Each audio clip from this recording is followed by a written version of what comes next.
really like to encourage them to sit up closer. The dynamics, but I don't want to be too. Yeah, that's okay. You can. Yeah, because the dynamics of dealing with people when they're sitting For sure. far back. You said it was Terry, is that right? Yeah, yeah.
Dylan,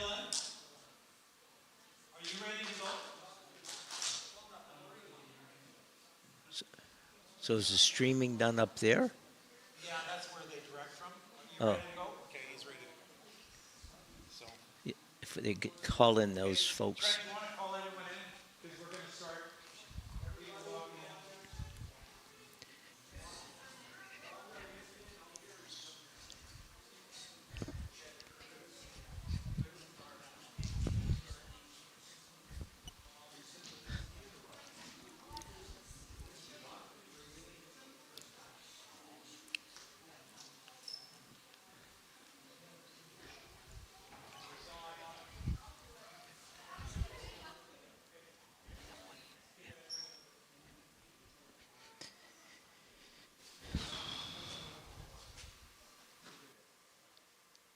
We are going to pass this out.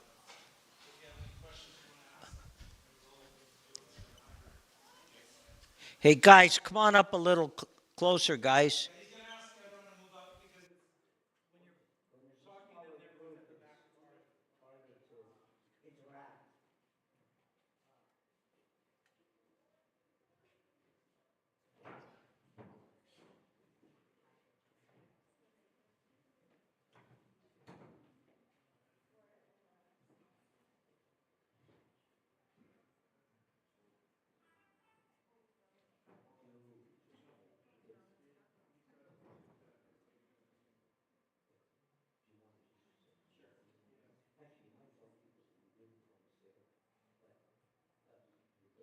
it's hard.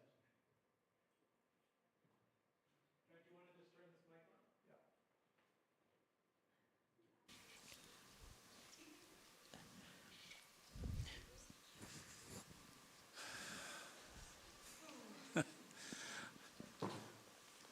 Who had to shovel snow today? Anybody? A few of us. Jim got here this morning. I talked to, I talked to Peter out of Creation Ministries. Where is he? Do you know where he is? Is he He's in Kitchener. Kitchener? So they didn't have snow. No, doubt my it. wife said it was like 18 degrees and beautiful. So he said he called you and he says, you usually don't pick up your phone because it's not on, but he's on his way. And so he left, you were in Watrous. Watrous. So it was great he got here on time too. It was amazing. But there is point of sale there, and they have their own debit, which is good. And then if you want to give towards Creation Ministries International, you can give through that. So we're happy to have Jim with us. He's very knowledgeable. He had some good stories that I probably wouldn't have heard if we wouldn't have gone out for lunch, which was nice.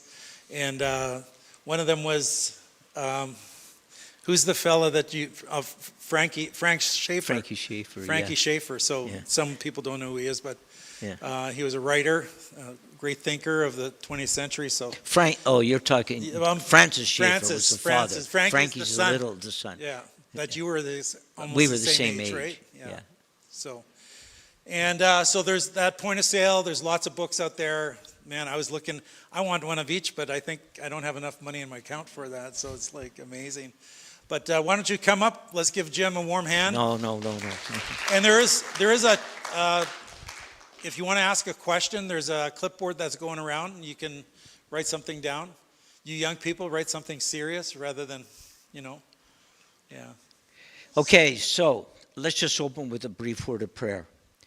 Oh God, we acknowledge that you are the sovereign creator and that this is your universe, and we need to honor and respect you as the creator. And we ask that as we focus for a few minutes on what you have to say in your word about your creation and what science says to support it, we ask that we would be blessed in our considerations. In Jesus' name, amen. So I want to give you an overview presentation of evolution versus biblical creation. When we have 9 speakers in Canada, and each of us has a presentation similar to this, and there are 5 topics that each of us has to cover. Obviously, we do it in our own styles, but when we go to a church for the first time, we do this relevance talk, and if we haven't been there in 5 years, we do this type of talk. But we have other talks that we give, and I, in fact, have 15 different talks that I can give in different contexts. But tonight we're going to have a high-level overview. So,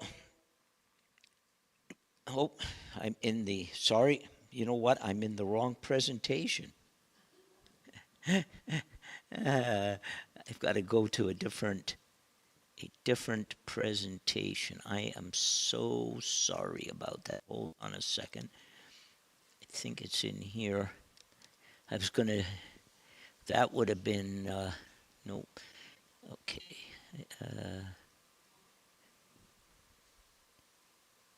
Okay.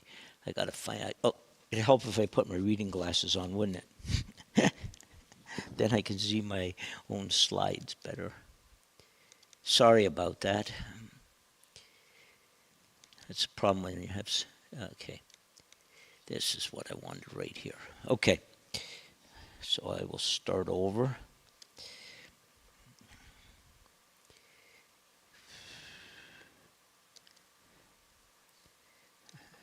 Okay.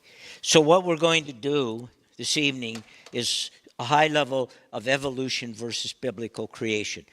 So one of the questions that people often raise is, what difference does it make how God brought life around? If I'm a believer and I'm going to go to heaven, do I really need to address this? And sadly, I deal with professing Christians who they basically say, I'm not a scientist, I'll let other people deal with this kind of thing. And that's just abdicating responsibility to think. So why should we care about this topic? Well, I want to give you 4 worldly thinkers and their thoughts about mankind. Bertrand Russell was a mathematician and a philosopher, and he said that mankind is a curious accident in a backwater. And Peter Atkins, another UK professor, he says that mankind's just a bit of slime on the planet. And Stephen Jay Gould, who was dealing with, in much of his academic career, with what's called the missing links, and punctuated equilibrium. He says mankind is just a fortuitous cosmic afterthought on a little bush, and we're just a twig on the bush. And then Richard Dawkins, outspoken atheist, he says we live in a universe which has no design, no purpose, no evil, no good, nothing but blind, pitiless indifference. And so according to them, we are basically a bag of chemicals, and there is no rational reason to have a moral foundation.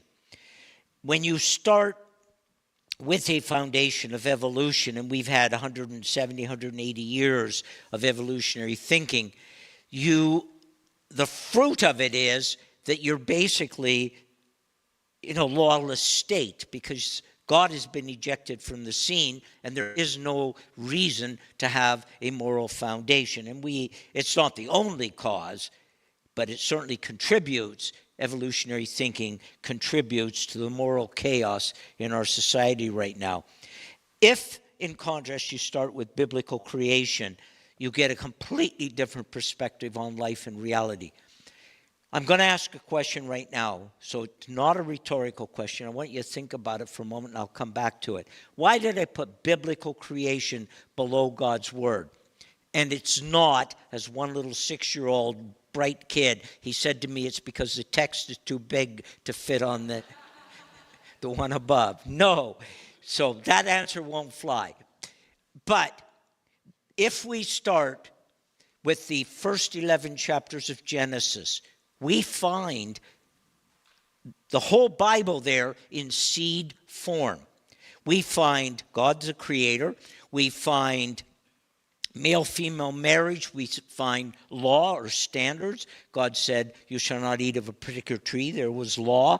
We find the cultural mandate, which is given to man to subdue the earth and to manage it. So there's a purpose endowed there.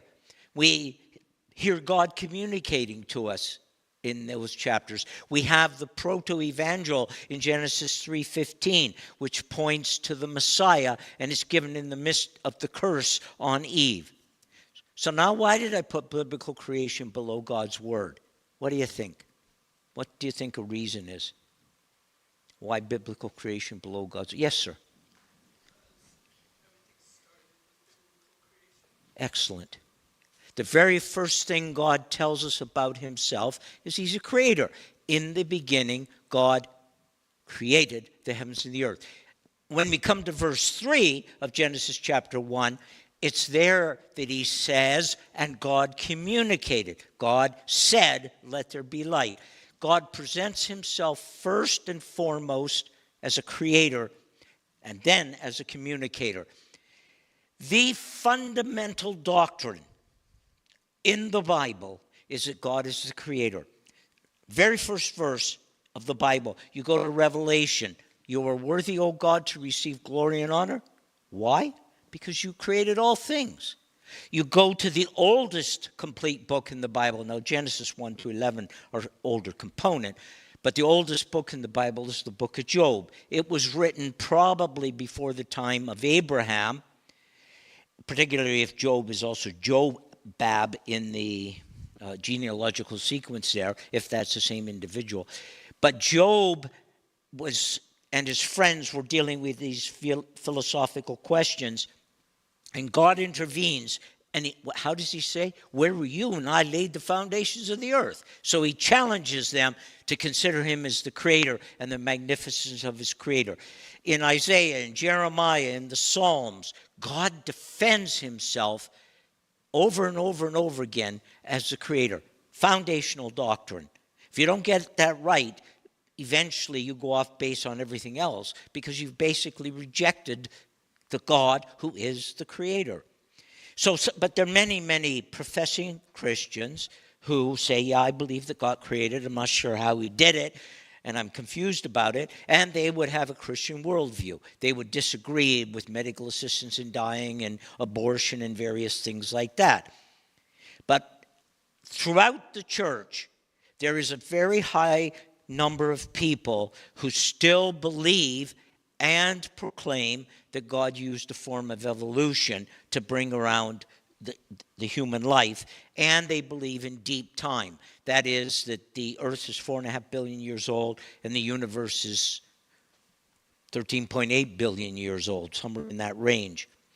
And what happens is when the church follows the world, the young people, maybe they've gone to a Christian school, they've been homeschooled, or they've had a solid home teaching and grounding, even though they went to a public school, they end up confronted with evolutionary thinking in their courses. One chaplain in a U.S. university said that he interviewed students in their first year, their freshman year. 80% of them said they believed in a God. By second year, it was down to 20%. The evolutionary thinking is pounded in so many courses, and it's hard if you don't have a foundation to know how to challenge it. Christians are often confronted with questions that they're not sure about, and these are, I'm not going to read these, but these are examples of the kinds of questions that you may wonder about, and sadly we end up with this two-stage reality where on one side we say we believe in God, and then at the same time we believe in the pseudoscience that being presented. I'll give you an example. Almost invariably, when I give my dino talk and I address children, and it happened again this afternoon, I put up a slide that has a bird, a fish, a dolphin, and a T-Rex on it. And I ask the kids, which is the oldest on there? Invariably, they say the T-Rex. But it's wrong, because sea life and bird life were created on day 5. Land creatures were created on day 6. So the T-Rex is a day younger than the others. But we are so indoctrinated by evolutionary thinking that we just absorb the idea that dinos have been extinct for millions of years and they had no interaction with humans. But for us as professing Christians, this is a great time to be a Christian. When I started getting involved in this topic, I was in high school in Toronto at Sir John A. Macdonald Collegiate, and one of my classmates in our inter-school Christian fellowship group asked me to go and hear a talk, and it was done by a man named Whitcomb. Morrison Whitcomb wrote a book called The Genesis Flood, and it just consumed me, and I took sciences in university and studied all this, and what we have available today from when I was in high school to defend biblical creation is orders of magnitude more. And realistically, there is nothing that an evolutionist can give you that defends evolution. It just doesn't work. They don't understand what they're grasping at in their faith, sadly. Overwhelmingly, the facts of science support biblical truth. And so what I want to do is first give you a definition of evolution. I say if you get nothing else out of this, get down this definition. It is absolutely important that you understand what an evolutionist believes is going on.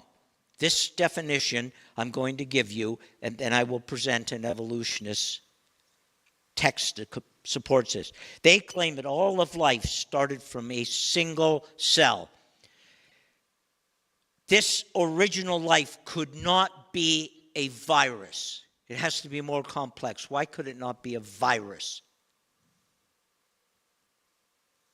Because viruses need hosts. So you have to have something there that a virus can live in. So it can't be the original form of life. So that maybe a bacteria was what they would hold. And if you look at the simplest forms of bacteria that have basic attributes of life, mobility, respiration, and eating and reproducing and all those kinds of things, roughly 480 genes in their DNA, roughly 480 genes. Over time, according to evolutionists, genetic information has been increasing. And there is when you get up to the leaves, all of the leaves or all of the species of plants and animals and single-celled entities, and there's vast quantities of genetic information that has been added through time, according to evolutionists, from that original single cell. Some of the instances of life have died out. Some are found only in the fossil record. Some have died out in the more modern times. Some during the Ice Age, like the saber-toothed cat, the woolly mammoth, the giant sloth, the hairy rhinoceros, and so on. Some have died out more recently, like the dodo bird, the great auk, and so on. Genetic information was there and it's gone. Then there are the branches, and the branches are the missing links. And that's not a term that we invented. That's a term that the evolutionists invented. All they find in the fossil record are the leaves. There's nothing intermediate, and it's been a perplexing problem for evolutionists to address. Here's Lynn Margulis's definition. Very outspoken evolutionist, dead now, so knows the truth, sadly. Every form of life on Earth, oak tree and elephant, bird and bacterium, shares a common ancestry with every other form. And she goes on to say it's a fact. Do you notice this? Every form of life shares a common ancestry back to this original cell. Increasing genetic information through time. By the time you come to the human genome, the DNA, we've gone from 480 genes in that original protobacteria to 25,000 genes in the human genome, plus all the other instances of life out there. This is not evolution. If you want a robust dog, what kind of dog do you want? A robust dog, a healthy dog. You want a mutt. You want to bring together different genetic strains. When you highly specialize dogs, they lose genetic information. That's what happens. So that isn't evolution, it's devolution, loss of genetic information. A tea was found in China that is caffeine-free. This is a standard black tea, and people would probably really like to have an organic, caffeine-free tea that hadn't been chemically treated.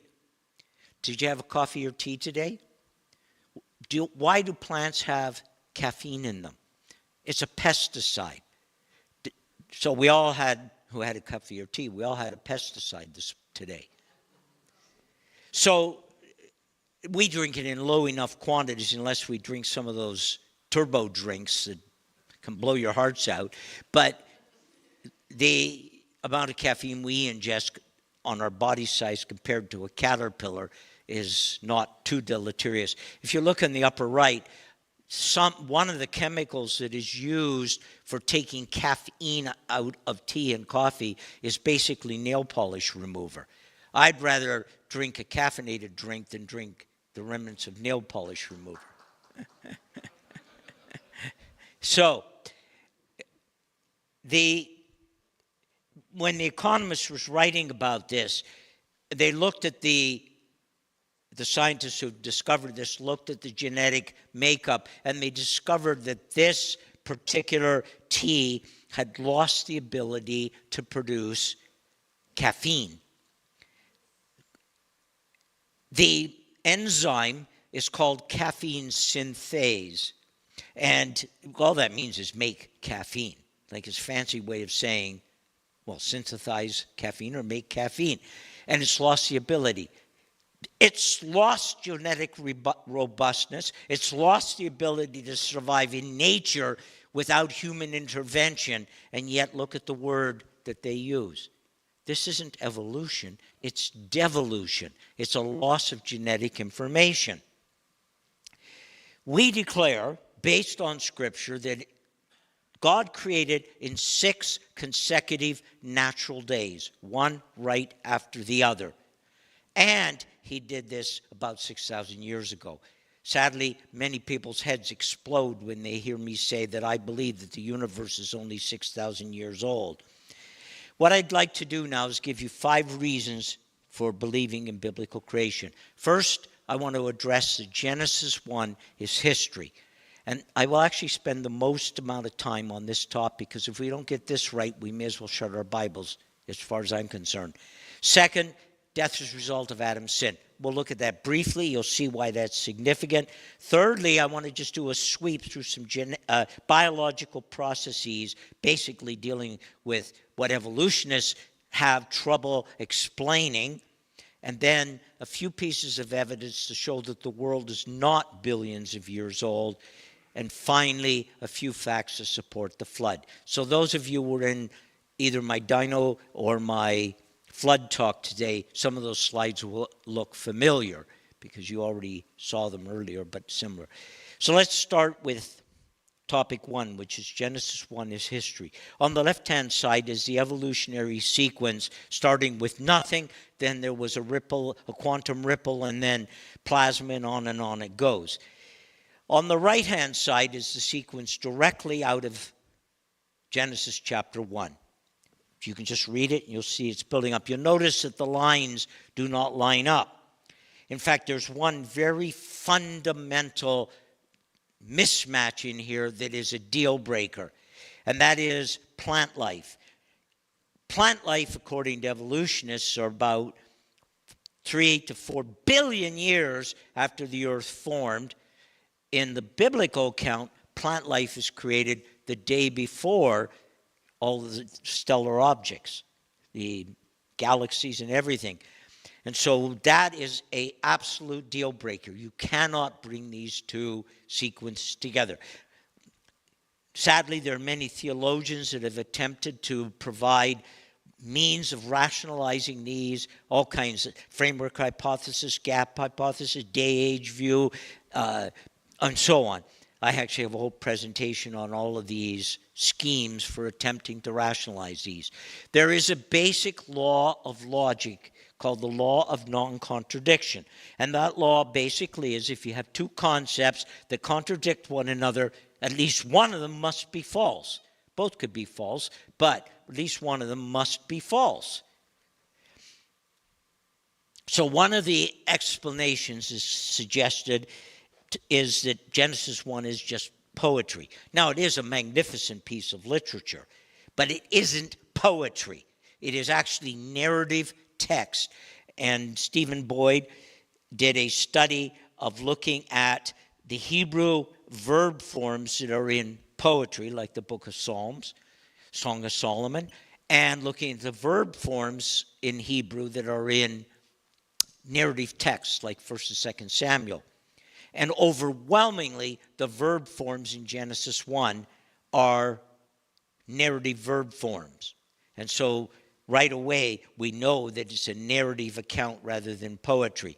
But it is also part of a historical chronology. God is telling us exactly what he did in a historical sequence all the way down to Abram in chapter 11.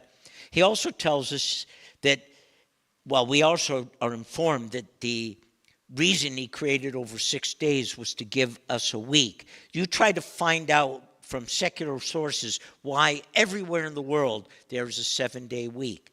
There have been attempts to get rid of it in modern times. In the French Revolution, they attempted for a while to get rid of the 7-day week. In the Russian Revolution, and then again in China under Mao, and it failed. We have a 7-day week. We need a day of rest after working for 6 days. Another piece of evidence built right into the text itself is the historic and. The word and is actually just a single stroke in the Hebrew. It can be translated as but and then and when and so on. But in the Hebrew, it comes across extremely powerfully because in historical sequencing, when you see the and, your idea is that this occurred, and then immediately this occurred, and this occurred, and this occurred. And so it's a method of putting temporal sequencing in. We also find the use of the ordinal. Now, day 1 is cardinal, day 1. But the rest are 2nd, 3rd, 4th, so they're ordered. In Numbers 7 and Numbers 29, the offerings are given on the first day, the second day, the third day.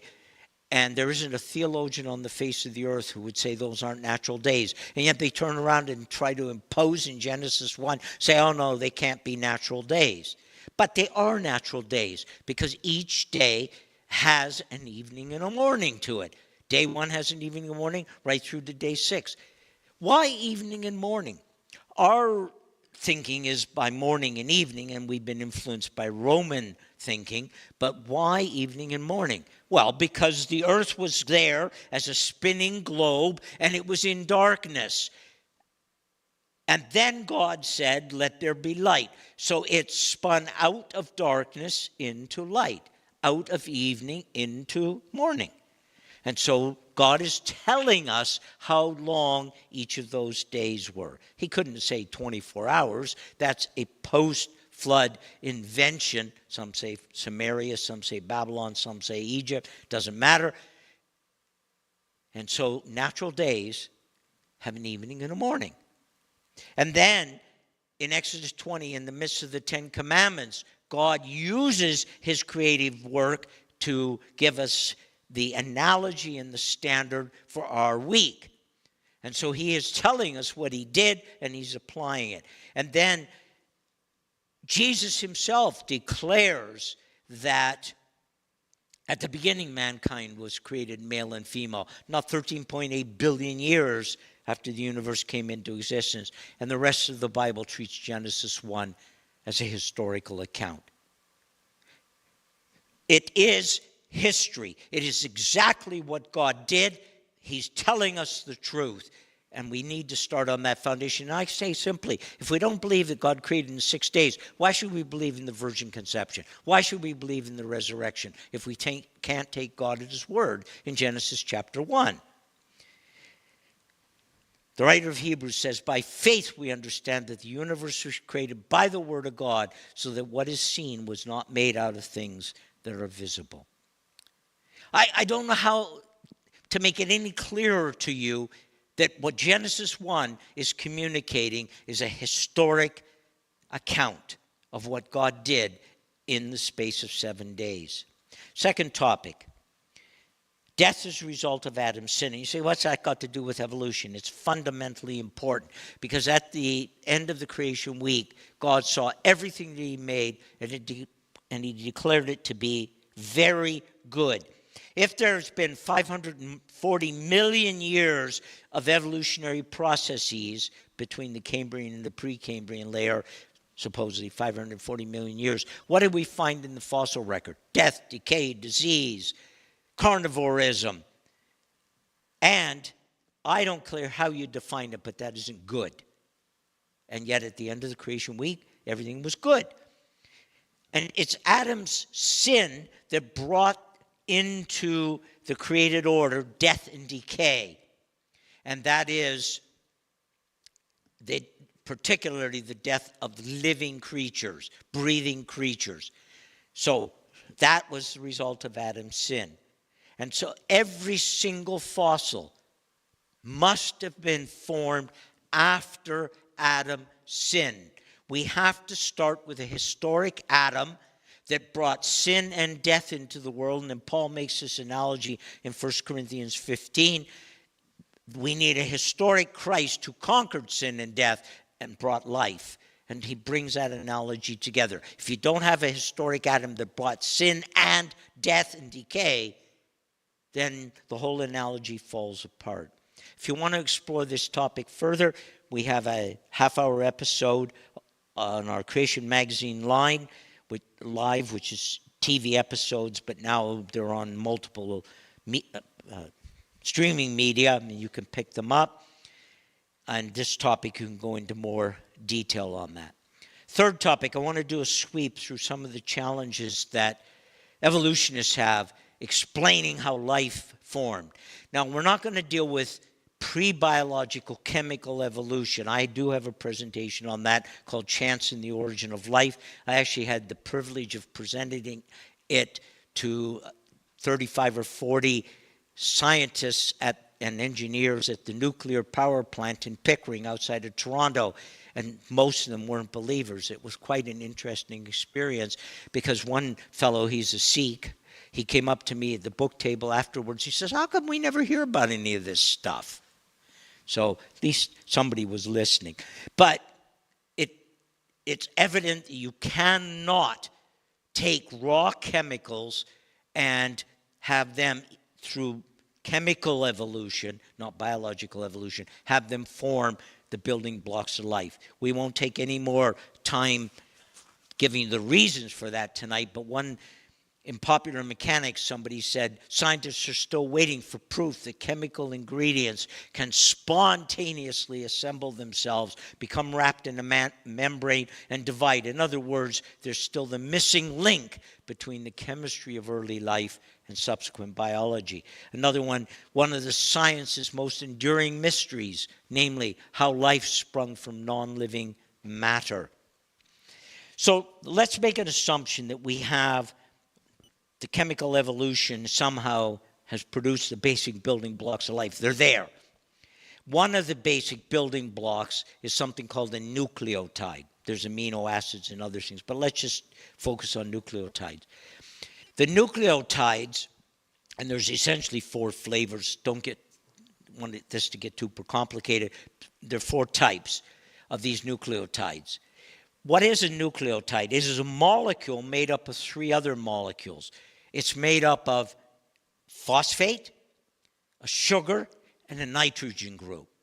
And throughout your DNA, there are nucleotides strung together, and every single one of those nucleotides has sugar in it. So every one of you is made out of sugar. But if we take those nucleotides, they're just molecules. We got to do something with them now. And we have to string them together into words and sentences and paragraphs and chapters that make up our DNA. And we have to put together 3 billion of them for the human DNA. See, the problem isn't hardware, although it's impossible for the hardware to come into chance spontaneously. That's not the problem. The problem is the software that's on top of the hardware or the programming that has been put into it. So I'll make you a wager.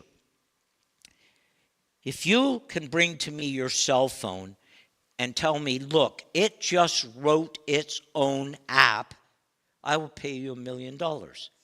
I'll have to sell my house in Scarborough, but I will pay you $1 million.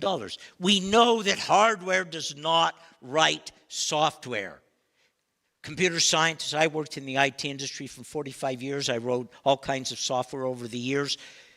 Engineers, computer scientists, they know that hardware doesn't write software.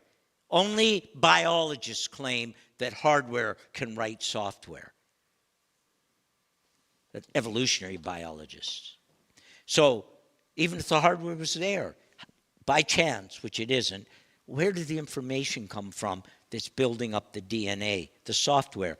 Paul Davies, a physicist, he says, how did nature fabricate the world's first digital information processor, the original living cell, from the blind chaos of blundering molecules? How did molecular hardware get to write its own software?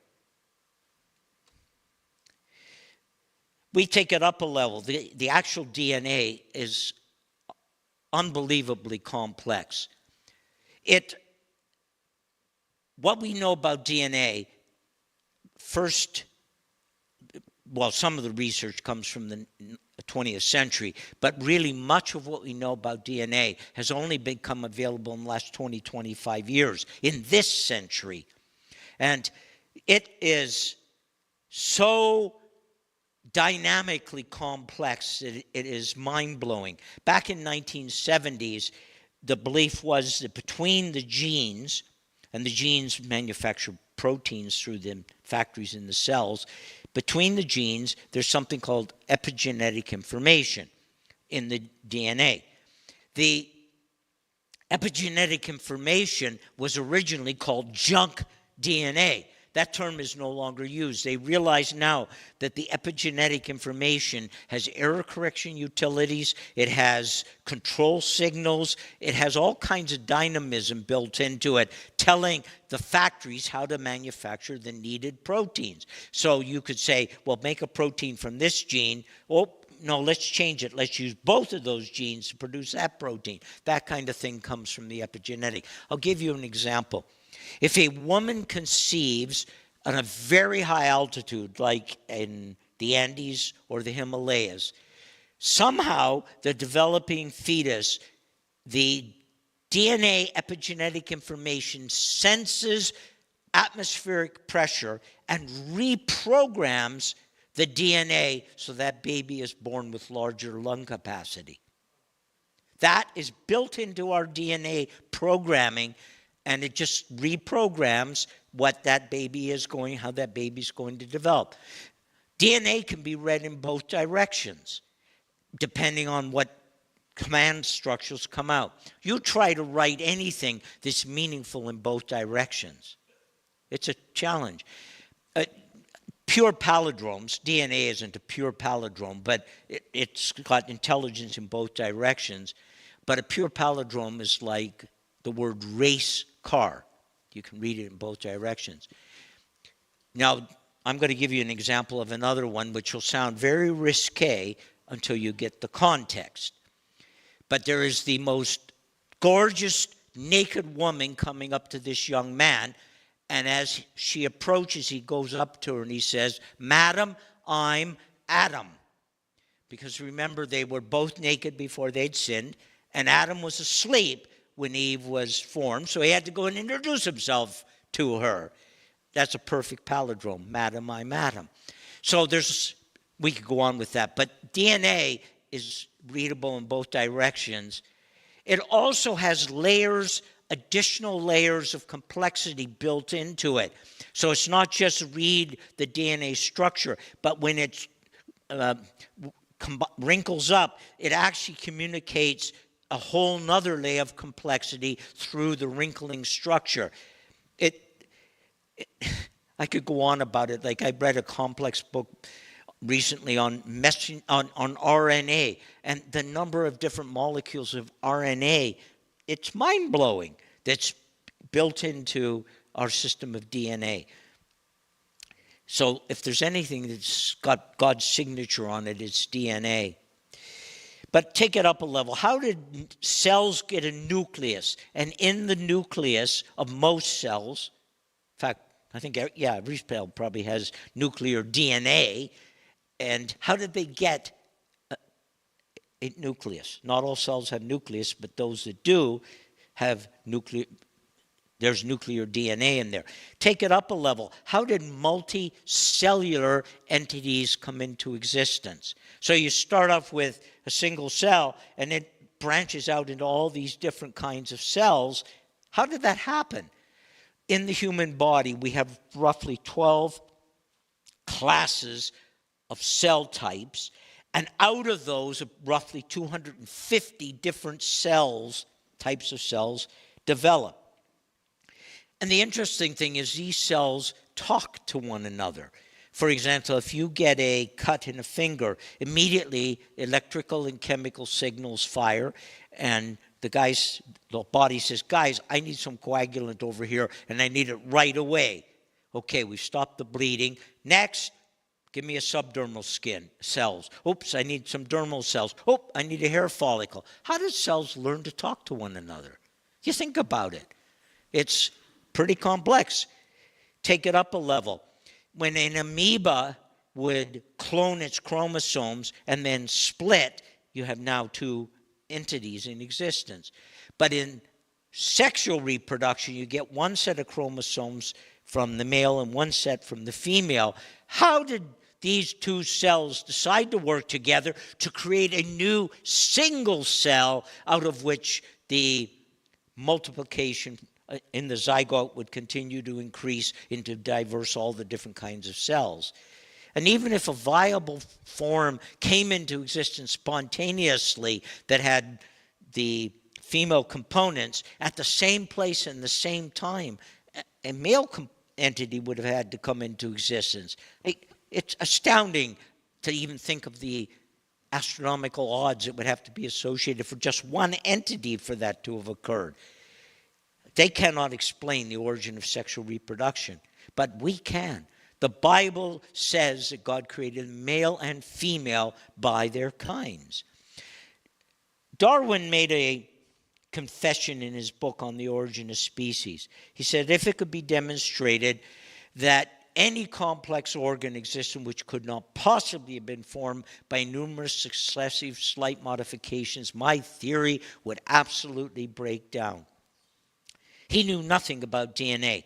When he published in 1859 his book on the origin of species, Watson and Crick were starting the X-ray analysis in the 1950s on DNA 100 years later. And as I mentioned earlier, it's only in this century that we've started to barely understand the complexities of DNA. He knew nothing about genetics. Mendel published his paper on garden peas that he'd been growing in his monastery. About 5 years later, nobody paid any attention to genetics until about 1900. We know how important genetics are. Everything from genetic diseases, crime scene investigation, where they take, and you can do ancestry registries and all kinds of things using genetic information. Darwin knew nothing about genetics. Thirdly, he knew nothing about the complexity of cells. In his day, a cell was an amorphous mass of protoplasm, and they did not understand the cells were factories being run with incredible complex software that was driving the production of living components. Here is an example of a molecular machine which is irreducibly complex. It is in E. coli bacteria, and it's called the flagellum. It is a combination of a rudder and a propeller. It spins extremely rapidly and acts as a propeller, but it also goes like this to act as a rudder. And engineers are astounded at the complexity of this and how elegant it's designed. The different colors are basically different proteins. If it only had a rotor but didn't have the filament, that's not going to go anywhere. If it had the filament just sitting there and it wasn't spinning, it's not going anywhere. It has to have all the pieces there simultaneously. Darwin couldn't explain this through slight incremental modifications. There are hundreds of these complex systems or machines in cells. Another example of a very complex system is the blood coagulation system. If our body just coagulated, we'd become a solid lump and we would die. If we didn't coagulate, we'd bleed to death. And the way that coagulation works and knows when to stop and then and trigger is you should see the cascade in it. It's amazingly complex. But if you disrupt any component of that, you end up bleeding, or you have too much buildup in a blockage in your veins and so on. So it's an irreducibly complex system. So these don't develop through slight incremental changes. Darwin is wrong. Take it up a level. If you grow tomatoes, you need a particular kind of bee, not English honey. They were imported probably around 1850 or thereabouts into North America. You need bumblebees, and bumblebees are native to the Americas, as are tomatoes. And if you want to pollinate, you basically need bumblebees. Down in Ontario, on the north shore of Lake Erie, in Leamington, we have actually the largest concentration in the world of industrial greenhouses. And we get fresh strawberries and lettuce and tomatoes year-round from those greenhouses. You go and look at how they pollinate you can see these on YouTube. There are basically two ways that they pollinate in greenhouses. There's no wind. So what they do is they take those platforms that go up on the accordion, and they go up and they take an electrostatic wand and they basically shake each set of flowers so that the pollen filters around. A lot of work. The other way they do it is they actually deliver through Canada Post, as long as the Canada Post is working, they deliver a box of bumblebees. They open a little trapdoor, and the bumblebees fly around in the greenhouse, and they pollinate the tomato plants. Why bumblebees? Bumblebees are the only bee that hums while it works, and it hums at a perfect middle C. And as it comes to the yellow flowers, it basically hums, and they vibrate open like a tuning fork. And then they can pollinate them. It's a symbiotic relationship that evolutionists have great difficulty in explaining. So if you want lots of tomatoes, you want to attract bumblebees, so you want to get other plants that bumblebees like, and then they'll help you produce more tomatoes. Or you can go out with a Q-tip and pollinate them by hand. One last example. Evolutionists cannot explain the origin of language. I won't go into various theories on it, but languages are highly complex, structured, intelligent systems. The interesting thing is older languages are more complex than newer languages. Languages have been actually devolving through time, becoming less complex. And there's also been a common vocabulary decline. It's estimated at the time of William Shakespeare, the average native English speaker could use roughly 30,000 words. Today, it's estimated the average native English speaker uses about 15,000 words, and the average teenager about 100.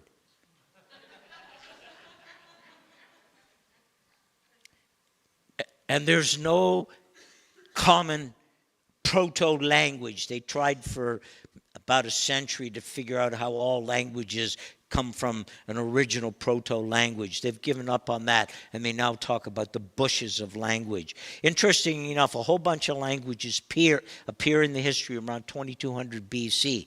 Evolutionists cannot explain that, but we can. Again, from Genesis 1 to 11, the Tower of Babel, and God confounding the original language, and all these languages appear in the historical record. And so human language actually confirms the biblical account because they're decaying, and fewer languages, and they are decaying in themselves, and we know of their origin. Fourth topic, just a few pieces of evidence to demonstrate that the earth is not billions of years old. I'm not dealing with the age of the universe here. I have a cosmology presentation. I actually have two cosmology presentations, but I'm just dealing with the age of the earth. And I have a full presentation on this, so we're going to keep it very tight. I mentioned nuclear DNA. There's also another set of DNA, and it's in a part of most cells. And most cells have something called the mitochondria. And the mitochondria are the cell's central processing units. They actually regulate the flow of the factory, and they generate the electricity. It's called ATP that runs the factory. The interesting thing is our mitochondria DNA, we inherit from our mothers. We don't have two sets like in our nuclear DNA, only from our mothers. And there are basically three strains of mitochondria DNA in the human population, and they map back to the wives of Shem, Ham, and Japheth. And then from there, you can actually determine what Eve's original mitochondria DNA looked like before there were some mutations. In fact, the geneticists call that mitochondria Eve. So we have this mitochondria DNA. Now, most people, everybody on Earth has almost identical mitochondria DNA. And it's very easy to sequence mitochondria DNA. It is a ring, not a double helix, and it has 16,600 nucleotides. It can literally be sequenced within minutes, seconds, now with the sequencing technology. In that 16,600 nucleotides, there's about 39 genes, whereas in the nuclear, there's 25,000. But in those 16,600 nucleotides, there have been some changes and mutations have occurred. So one study was done to try to determine how rapid those changes are occurring. And Gibbons looked at different familial lines where we can know a great-great-great-great-grandmother and her descendants. One of the examples that was used was the Russian Romanov family.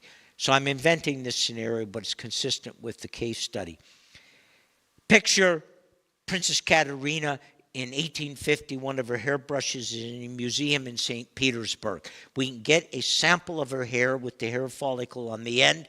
The maid was brushing a little too hard, and the hair follicle came out with this. And we can find her great-great-great-grandchild and get a hair sample, compare the DNA, the mitochondria DNA at the end of each hair follicle.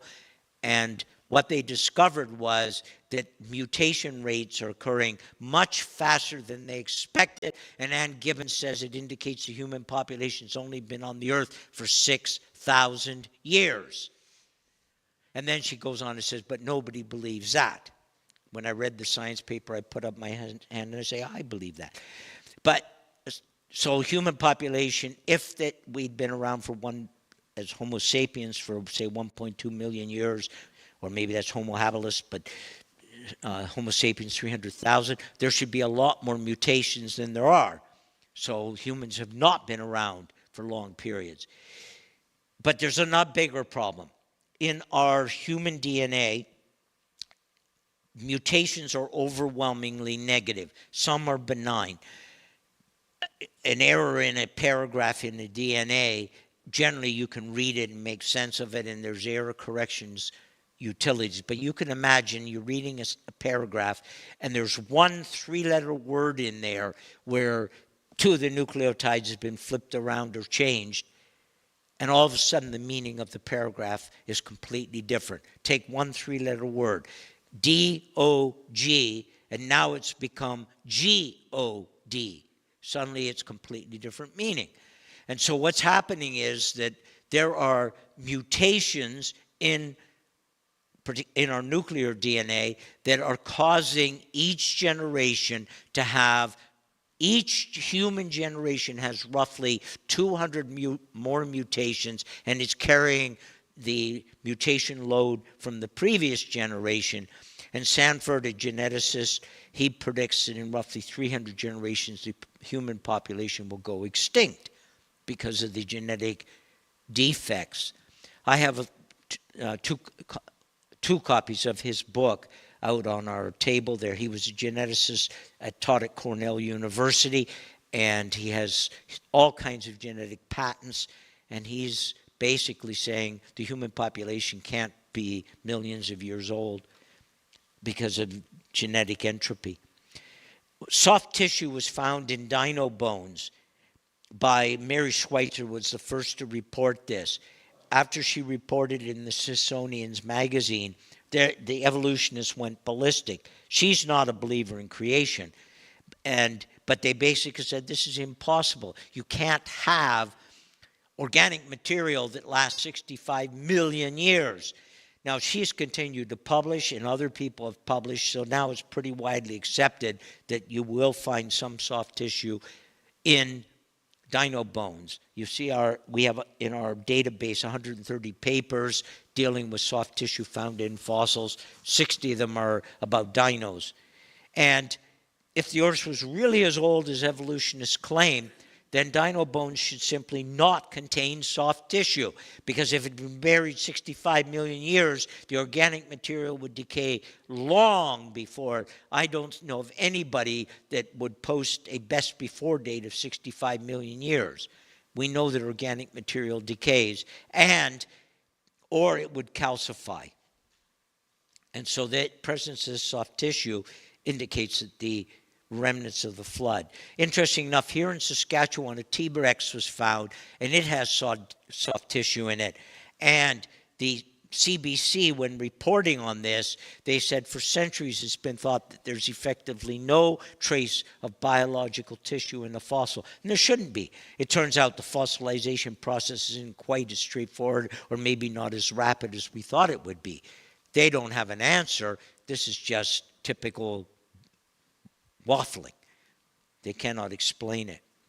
And so these are examples that indicate that the Earth cannot be billions of years old. One last example, the Earth is a giant magnet.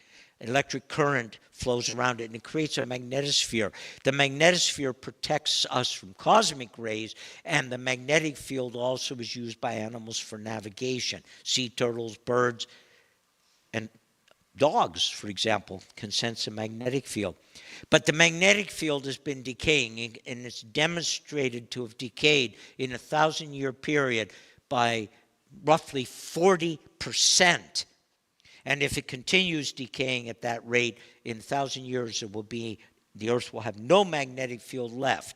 Animals won't be able to migrate, and we can't go outside because we'll burn from the cosmic rays. And so the Earth just simply can't be that old because its magnetic field is decaying rapidly. One science paper said our planet's protective shell isn't quite what it used to be. Over the past 2 centuries, its magnetic strength has taken a nosedive, and nobody has the foggiest idea why. That's not true. I know why. The Earth is decaying, and every system in it is decaying. And the Earth isn't old, it's just tired. And that's what Paul tells us in Romans 8. There isn't time, because the Earth isn't old, for evolution to have ever produced anything, which it doesn't anyway. Just a few facts to support the biblical account of the flood. Mass extinctions, accumulations of huge quantities of bones. You cannot find any phenomena other than the Genesis flood that would produce that kind of clustering. Worldwide sediment layers. You could actually align Brazil and Africa, and the sediment layers are basically the same most of the way up, because the original continent, during the flood, the sediment layers were being laid down, and then when it split, there are variations a little bit as the continents were splitting apart. The continent was splitting. The Grand Canyon was not formed by the Colorado River going down it. The river has not anywhere near the quantity of water to roll boulders and so on. But the soft sediment hadn't hardened yet at the end of the flood, and the water rushing down into the new forming ocean basins carved out the canyon, and then later the Colorado River followed it. We have an interesting laboratory example in 1980 when Mount St. Helens exploded, and all the water in the ice cap and the water coming up from the explosion forced down mud, and notice how it layered, similar to what you see in a canyon, and within 5 years that was hardening into rock. Rapid sediment deposition, the ripple marks, footprints, raindrops, imprints of leaves, and so on. You cannot explain that if the sediment's laid down over millions of years. The sediment has to be laid down rapidly and relatively gently to preserve the layering. Soft tissue impressed into the fossil, the tissue's rotted away, but it's left its impression. If it hadn't been encased in sediment quickly, then the whole thing would have decayed away. Between the layers in canyons, there's no evidence of soil formation, no evidence of erosion, and the decay, and it indicates that these layers were laid down rapidly, one after another, not millions of years apart.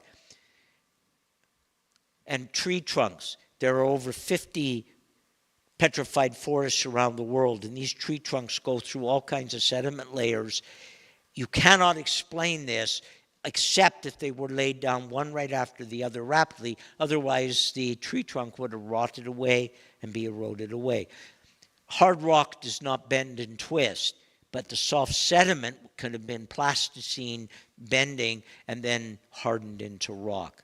Other formations that are best and only explained by the Genesis flood, post-flood stages as waters are rushing down. So I've given you a quick sweep through 5 topics as strengthening why we believe the Bible is true. Of course, we believe it ultimately because the Holy Spirit convinces us of that. But we need to be able to, as Peter says, make a defense for why we believe what we believe and the hope that we have. And so, simple, are you going to be prepared to make a defense? I know you won't remember any of this presentation. It's just going to fly over you. I mean, you might remember the bumblebee. But now if we can hand out the blue clipboards, the ones that have the blue stripes on each side. There's, every Friday we send out a thing called Info Bites. And we give you updates on our latest publications, articles, new books, new videos, and other events and so on. So if you haven't subscribing it, every Friday it comes out, sign up, give us your email address. We also would appreciate having your postal code because it helps us to know where people are across Canada. And sign up and fill in your... And if you miss the clipboard right now, I have ones out on the table as well, but they're passing around. We have a really good book called Christianity for Skeptics that explains why Christianity is different than other world religions and why it is correct and they are wrong.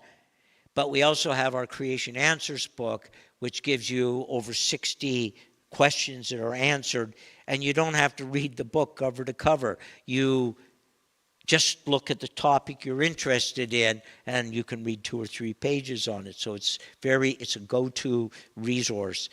But you can get these 2 foundational publications as a pack, and it's cheaper. We have a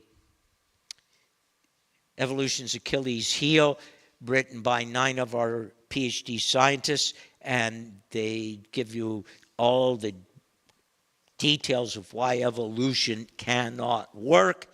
And so you have a really good book there. We just put out a brand new publication. So we also have the Genesis account. Jonathan Sarfati is a PhD in chemistry and a really solid background in theology, and we have that. And then we have our library starter pack, which is, if you bought basically 3 or 4 items that are in this pack, it's cheaper to just buy the whole pack because it's a really good deal. And we have our Creation magazine. Now, pass around the yellow clipboards now, the forms, but I see they've already gone around. They've fallen on the floor too. But we have Creation magazine. We have been publishing it for 50 years, and it is the first and longest running Creation magazine. And it is a family-oriented magazine. It covers a spectrum of topics. There's always basic themes, like focuses on new findings. There's interviews. There's a children's page and so on. And it is an equipping tool because it strengthens your belief. I'll give you one illustration, too, of how it can be used as an evangelism tool.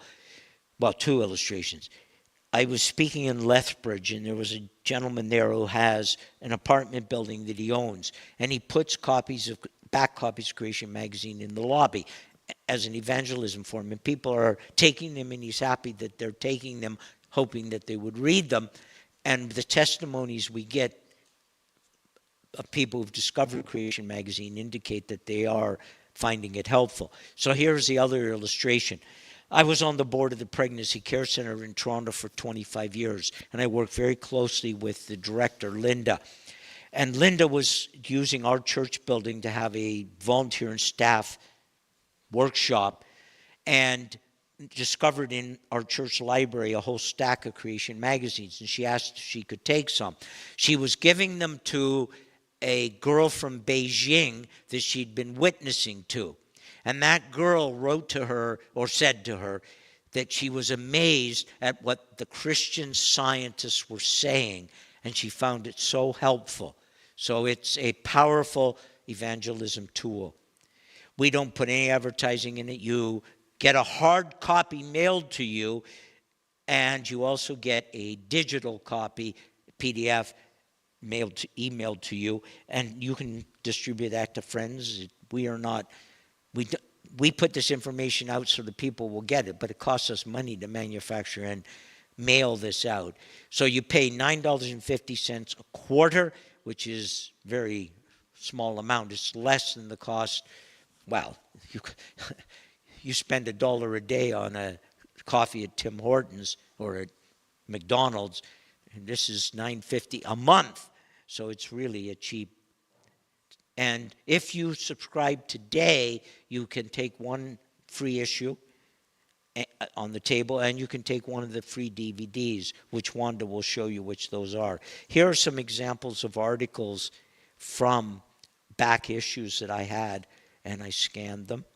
So tear off the bottom form. Don't write on the top, then we're stuck with a lot of loose pieces. Tear off the bottom form, fill in both sides, hand it in to Wanda at the table, and you can take your free gift. You don't pay anything right now. We have a children's pack for the children, maybe say at the age of 6 to 10 could read. And we have a children's pack with ideas that are simplified, but a mom or a dad would have to read it to younger children. Creation Answers book, which is geared to younger people to give answers to the kinds of questions that children have. But you don't have to spend any money at all. Our website has got to be the easiest URL to remember, creation.com. And we have thousands and thousands of articles and videos that we're posting. We're posting new articles constantly and events, and it's all free. So you can go to it. Our media channels are just exploding of late, and you can go to our various media channels. We have a super conference that's going to be held in Muskoka in the end of this year, summer, and we hold it every 4 years. And don't forget to sign up for Creation Magazine and Info Bites. Sadly, within the church, there are people who are undermining biblical creation. We need to get our act together and get everybody in the church aligned and dealing with the evils that are fostered by evolution. So, that's it. Now, I believe that we have a few minutes, Paul, for Q&A.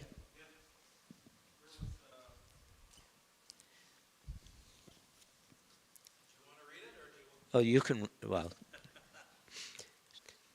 Okay. If they wrote like a doctor, it won't be readable. Where did I put that? Just because we're a live stream, so. Yeah, so others can hear it.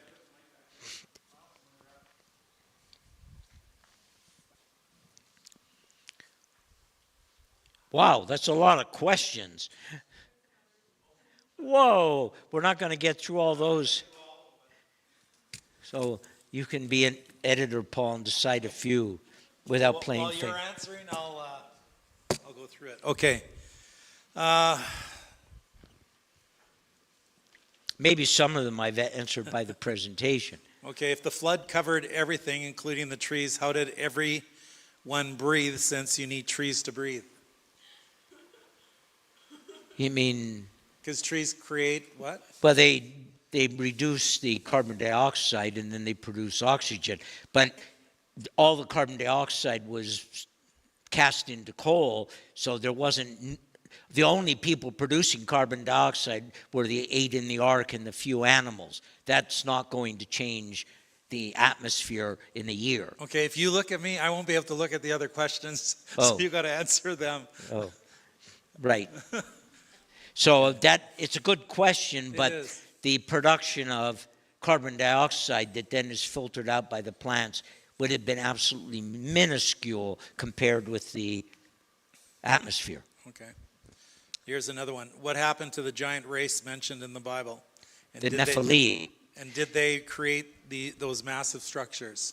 So the Nephilim is misinterpreted as giants by the Latin translation that was done probably in the 3rd or 4th century, and they put gigantes in there. The word Nephilim probably should be better translated as tyrant. And there are Nephilim in numbers after the flood. So they're not just pre-flood. They are tyrants. Okay. So it's a different, don't but fall for this that they're giants. That's just a mistranslation. So I think I know what they're alluding to is that there's a lot of stuff on the internet now, maybe even being produced by AI, that show these giant structures, and yeah. Be careful with what you read. On the internet. Yeah. Is global warming just the world recovering from an ice age? That is a way to state it. The global warming is the waning of the ice age.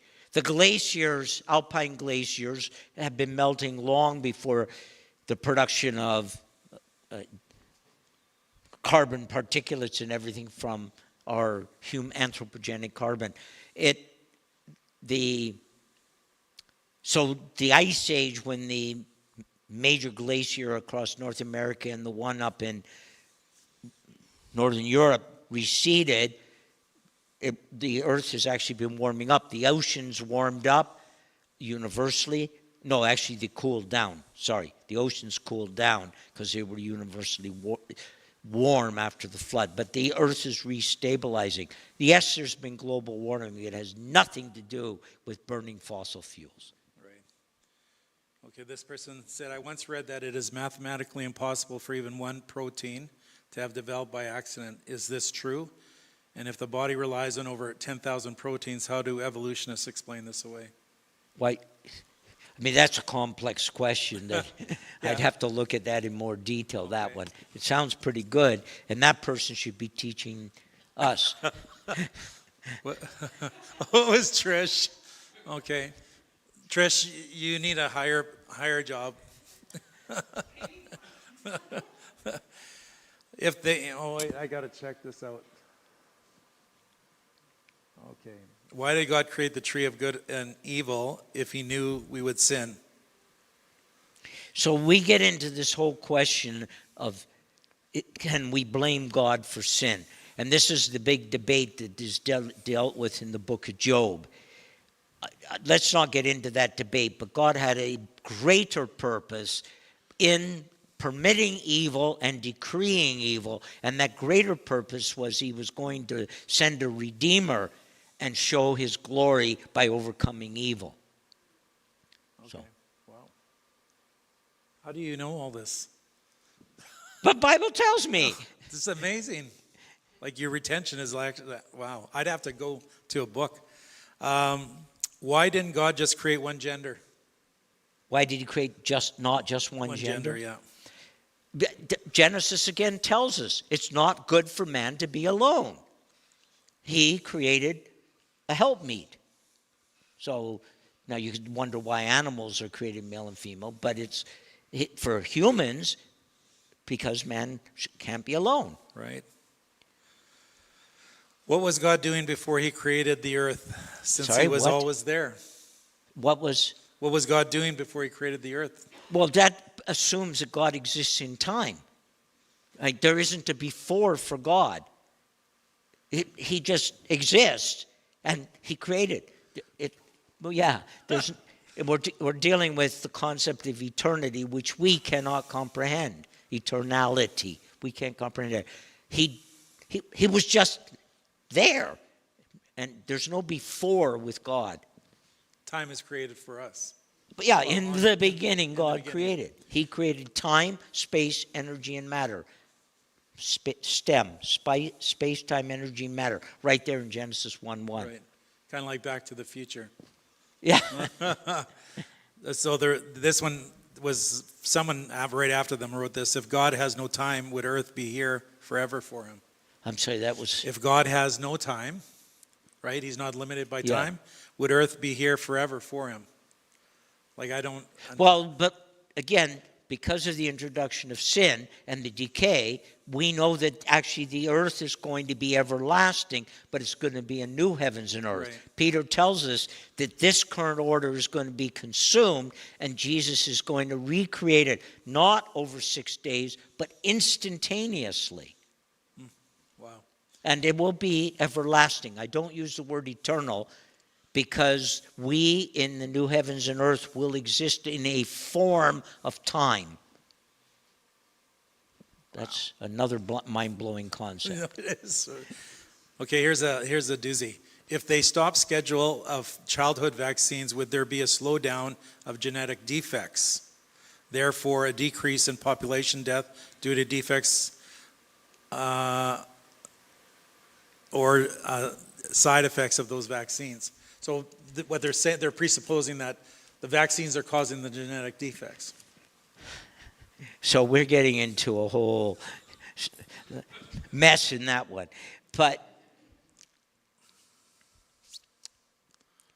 I'm not going to even touch that one. Okay. I'm not, because the debate, anti-vaxxers versus pro-vaxxers, that's a whole can of worms to get into. Okay. That's a dark hole. Huh? A black hole. Black hole. Yeah, I sucked into that one. There was one here. When God created man, why did he make woman and not man and man?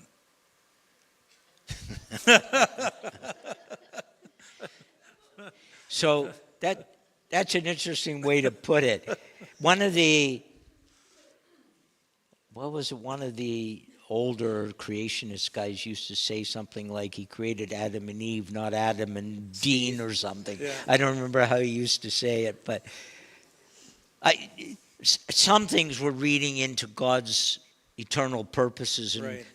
it's hard to know why he did certain things. But ultimately, he tells it for his glory. Yeah. But, And behold, it was very good. sorry? When you look at it, right, creation. It was I mean, it was perfect. Yeah, and Yeah. if you go outside, not maybe today, but when the spring comes, the whole season just shifts and changes, and we behold the wonder of his goodness before us all the time. So just another thought on that. When God created Adam and Eve, remember in Genesis 1, 26 and 27, he said, be fruitful and multiply. So the reason that you have the two sexes is so that you can reproduce. You can't get it with Adam and Dean. You need the two sexes. Right. So God was intending to populate the earth through sexual reproduction. Isn't there like a definition from the Hebrew? It's man with a womb, woman. Is that true or not? Be careful of word plays, but Yeah. yes. Yeah. But I've heard that. Yeah. Right. I haven't studied it, but is that true? I'd have to look at that because the Hebrew doesn't support that. Okay. Yeah. All right. No, that's Yeah. good to know. I do read Hebrew, by the way. Do you? Yes, and Greek. Wow. I read them, not right now. I didn't bring my Hebrew Bible with me, but I read it every Just morning. as a pastime. It's a pastime, yes. Wow. So, Yeah. anyway, we should wrap up. Yeah. No, it was really good. Wasn't it great? No, Yeah. Yeah. I sure wish there would have been more people here, but I think our weather hindered us. hopefully there were a few But online there's there. so many books out there Yeah. and resources. I know we bought some today for the school here, and they're going to be in the library. But it was not the resource, like there's so many resources out tonight. And there's packaged resources too, right? That are bundled together at a better price. So, all right. So you should buy one of the, even though I gave you a copy of Sephardi's book, you should buy one of those big packs because they're great for your church library. Right. Okay. Rather than the school. Yeah. Yeah. Sounds good. Okay. All right. So I'll be at the table. I'll answer questions. Wanda can run the cash machine and Yeah. stuff. And if you want to donate towards Creation Ministries, you can do it right at their table there. You can. Yeah. If you're going to donate, using your credit card or your debit card, then I'm going to have to ask Wanda to write down it was a donation versus a sale. Okay, so you'll have to let them know. Because I just need to know how much was sale versus donation. And we did give towards the Creation Ministries as a church and Yeah. schools today. So, well, thank you for coming. Enjoy yourself. And Yeah.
Thanks for joining us today, and I just want to remind you to subscribe to our YouTube channel right here and also invite others. Thank you. Have a great day.